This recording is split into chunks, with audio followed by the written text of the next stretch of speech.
What's up, guys? D-Rock1992 here.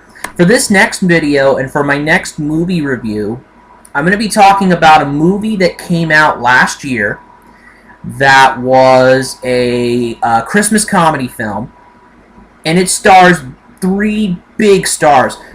Actually, interesting fact, this is a Christmas comedy film, and it came out in November. So I would have thought that this movie would have come out around Christmas time. It, didn't have to come out in December 25th, but, still, this movie stars three big stars, three big stars who, one's well-known for comedy, the other two starting to get well-known for comedy, for sure. And this movie I watched a few weeks ago or so. This movie is The Night Before. It is directed by a guy named Jonathan Levine, who, on his directorial docket, the one he's most known for, probably, is 50-50. And this was a movie that starred two of the stars that he cast in this movie. Now on to the stars. The three big stars of this film are Joseph Gordon-Levitt, Seth Rogen, and Anthony Mackie. They're the three headliners of this film. Gordon-Levitt and Rogen were in 50-50 with this director, Jonathan Levine. So, a reuniting of these three actors for sure. These three movie makers for sure. So, The Night Before is about three friends who decide to make a Christmas Eve tradition due to unfortunate events. These guys make a great tradition by having a wild Christmas Eve. Wild Christmas Eve parties. They are very interested in the holiday and all that, and they go out, they get drunk, they get high, all that kind of stuff. They get themselves in so many hijinks one day out of the year. So coming up is going to be their last. They plan it to be their last Christmas Eve shindig. So they get into, needless to say, they get into a big adventure. There's this party that they want to go to, but they haven't been able to in the past. Maybe they'll get to that party. There's all the usual hijinks and stuff like that, and it is just a night of comedic thrills for sure.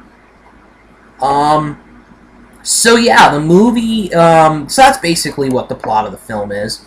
First, I gotta give recognition to the best part of this film, which was, by far, the best part of this film was Seth Rogen.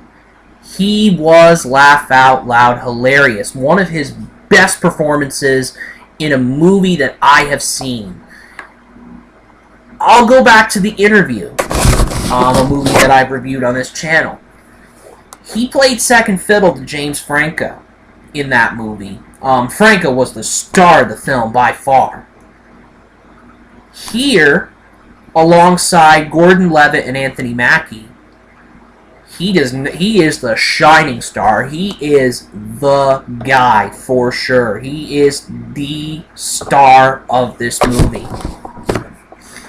So, and then I have to give some great just great comedic moments surrounding Rogen and his character, and it is great. It is absolutely great. I have to also give props to the girl who plays Seth Rogen's character's wife, who is an actress named Jillian Bell. She's a, comedian and actress and all that. She's appeared in television and movies.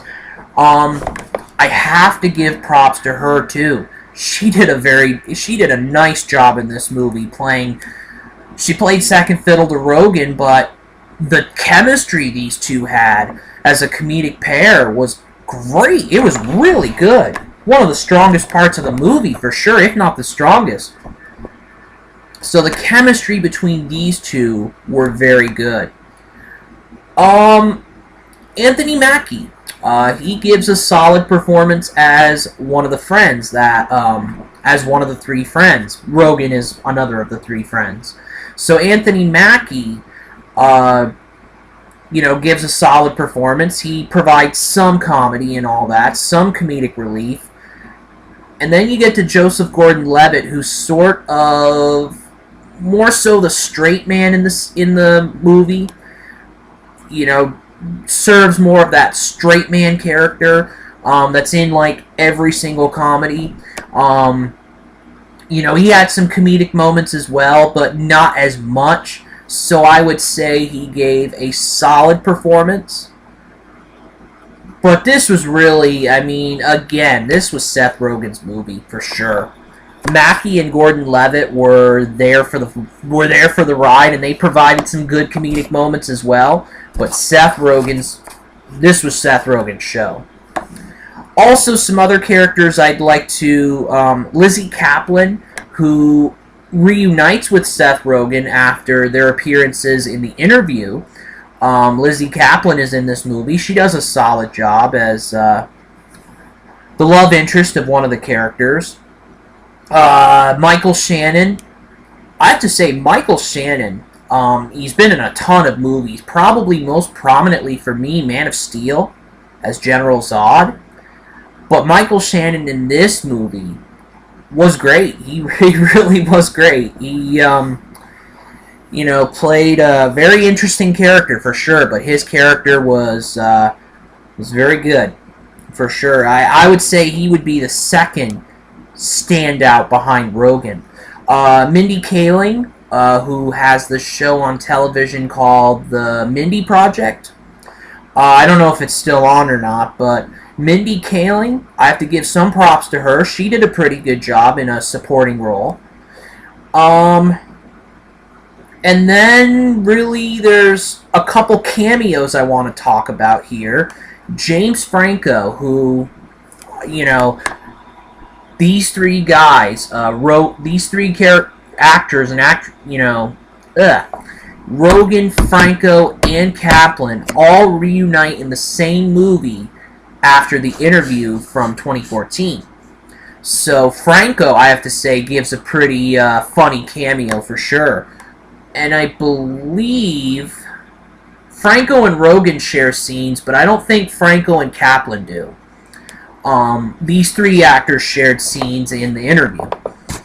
And then Miley Cyrus plays herself in a cameo appearance, and she's actually pretty good. She's actually pretty good in her cameo appearance. I'd say Franco's the better one, but Cyrus gives a solid performance in her cameo appearance. So, my opinion of the movie itself is that I thought it was funny. I thought it was hilarious in spots. It really was. The scenes with Seth Rogen, a lot of the scenes with Seth Rogen were just laugh out loud hilarious. It was just so funny. I think that, Rogen is the most hilarious in this film, and like I said, Michael Shannon was a very good character himself. There were some funny moments, and Jillian Bell even provided some funny moments as well with her great comedic chemistry with Seth Rogen. Some little gripes about the film. I don't think it was lacking in spots. It wasn't as funny in spots, In order for a comedy to really my own expectations of a comedy is that most of the time or all of the time I have to be laughing. I have to be laughing my ass off. For this movie, definitely there were moments where I was laughing my ass off for sure. But then again, there were other moments that were slower in the film. This movie is geared as being a comedy, and while it did provide a lot of great moments, there were a few moments in the film that were kind of slow, that weren't as funny. Some of the jokes didn't quite hit with me. There were only a few, though. Most of the jokes hit. I I would have liked to see Anthony Mackie and Gordon-Levitt go more all out to be funnier. Like I said, Seth Rogen was the star of the show, for sure. And probably the movie was geared towards him being the main comedy in the film. But Levitt and Mackie, I would have preferred to see them with more comedic chops, for sure. Display more comedic chops, So I would have liked to see a little more from them, but still, they were solid enough. They provided a little bit of moments. Definitely. So overall, I give this movie a 3 out of 5. It is a solid, good movie with great performances from Seth Rogen and Michael Shannon. Solid performances from Levitt and Mackie. A good performance from Jillian Bell and her chemistry with Rogen, one of the strengths of the film. Very, very funny film in spots. A lot of spots definitely were funny. Very funny. But there were some scenes where it was kind of lacking a little bit. And I think that